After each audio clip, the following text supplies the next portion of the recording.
In the world of professional wrestling, more specifically WWE, managers are becoming significantly less common. And it was only recently that I came to this realization when I was rewatching some old WWF footage. And I wanted to make this video to ask the question why, and hopefully by the end of this video answer that very question. Before we get into that though, if you are new here, make sure to go down below, drop a like and subscribe. I'll post multiple wrestling videos every single week to keep you guys entertained. But with that being said, let's get into the video. Now, when you look back at professional wrestling and the WWF more specifically 30 to 35 years ago, there was countless managers. Guys like Mr. Fuji, Brother Love, Jimmy Hart, Jim Cornette, Bobby the Brain Heenan. And that's just naming a few. But it wasn't even just the amount of managers, it was every wrestler had a manager. Whether it was Hulk Hogan with Jimmy Hart, whether it was the Hart Foundation with Jimmy Hart, whether it was the Nasty Boys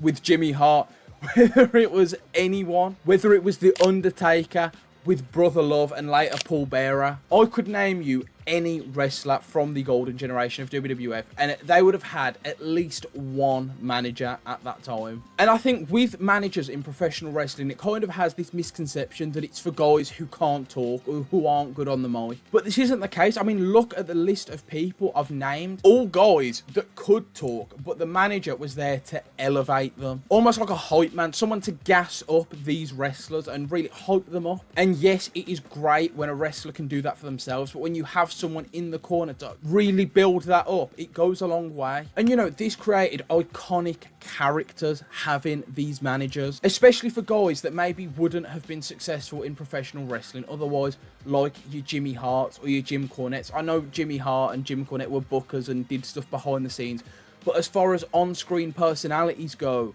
it gave them jobs, and jobs that they were very, very good at. Now, as years progressed and we left the golden generation, we've seen the number of managers on WWF and eventually WWE TV begin to dwindle. There would still be guys like Paul Heyman who came through after ECW and would be paired up with Brock Lesnar, The Big Show, Hardcore Holly. And in the late 2000s, you had Armando Estrada paired up with Umaga. And as we look to the 2010s, we've seen someone like Zeb Coulter get paired up with Jack Swagger and Cesaro, and also Alberto Del Rio afterwards. But this was the time where it kind of caught that perception of wrestlers need managers because they can't talk, because guys like Jack Swagger were seen to have problems on the mic. Cesaro was seen to have problems on the mic. Umaga, it didn't fit his character to talk too much, so you had Armando Estrada do it for him. And that's when these managers became less of a hype man and more of a crutch. Now, obviously, there was the one big exception through this, which was Paul Heyman. But let's not act like Paul Heyman wasn't paired with Cesaro, with Curtis Axel, with Ryback, guys that were seen to have mic problems. Now, as we come to the modern era, managers are essentially extinct. We still have Paul Heyman going, and WWE have experimented a little bit in the celebrity aspect with Lil Yachty, which has been incredibly successful. But I want to get back to why and re-ask that question of why managers have dwindled. And in doing research for this video, I actually came across an article from Sportskeeda that I'll bring up on screen. And here is the article, the reason why WWE doesn't have managers anymore. And this article is nearly 10 years old, so this isn't exactly a recent discovery from me. But as we go down through this article, it talks about everything as far as the history of managers goes, and we get down to the crux of it. And this is a Dave Meltzer tweet from, again, 10 years ago. Someone asked Dave Meltzer, at Dave Meltzer, Mouth of the South, The Brain, Slick, and Mr. Fuji, just to name a few of the great managers, but why not so many these days in your opinion? And Meltzer would respond very simply,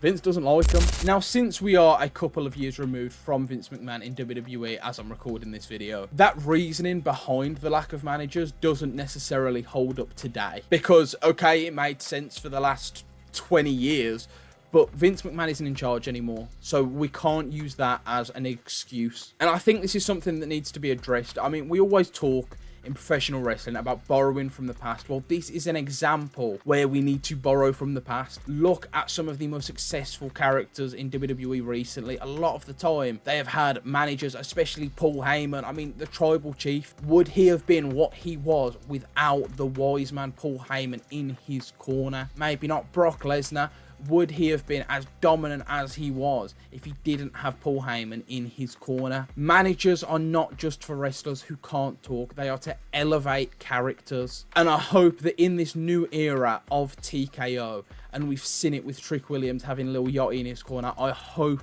we can see a return of the manager in professional wrestling.